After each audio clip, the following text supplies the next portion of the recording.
Hi guys, another quick video on the Royal Enfield 500 EFI, and another tip for you. It might sound a bit simple, but it's one that can catch you out quite easy. You've been out for a ride on your Royal Enfield, you come back, the bike's really hot and warm, and most of us check all our levels, brake fluid and oil levels at regular intervals.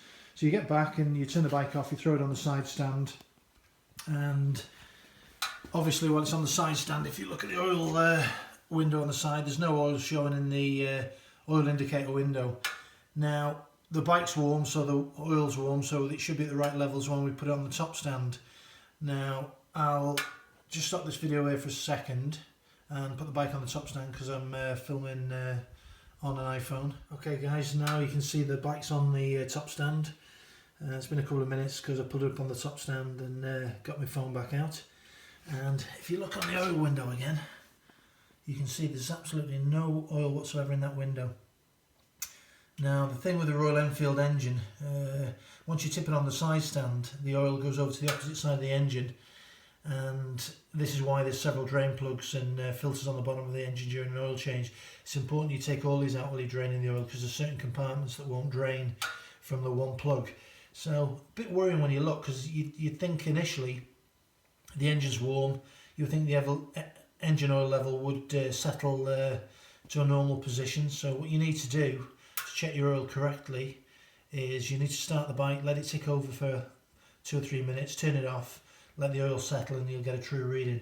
But if you suddenly stop your bike and you see in the window there's no oil in there at all, you might panic, open the cap on the top and dump a load more oil in there unnecessarily. So I'll start the bike. Hi guys, I've had to do a bit of a voiceover at this point on the video due to the fact that you couldn't hear a word I was saying on the actual video taken on the phone. So once you get it started and ticking over, straight away you'll notice in the window on the side of the bike that the oil level goes to a normal level.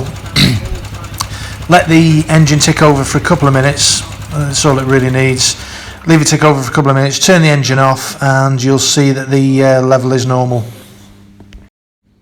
Another quick tip: if you reverse the procedure we've just done, i.e. take it back off the top stand, kick it over onto the side stand, then put it back on the top stand, you'll be back to square one. You'll have a window that's not showing any oil indicated in it.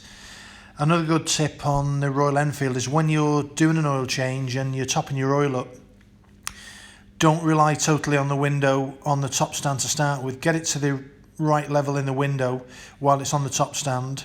Start the bike up, let it circulate around the engine.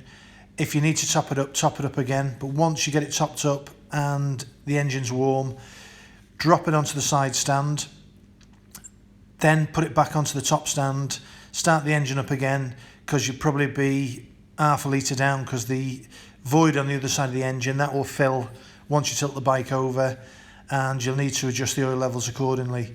So a good few tips there to make sure you get your oil levels right after an oil change, and also making sure that you check your oil level correctly when you return after a ride and the bike's still warm. Again, give me a like and subscribe if you think this video has been useful. Just gives me a rough indication that people are interested, and if so, I'll carry on putting these videos out to help people in the near future. Thanks again for watching.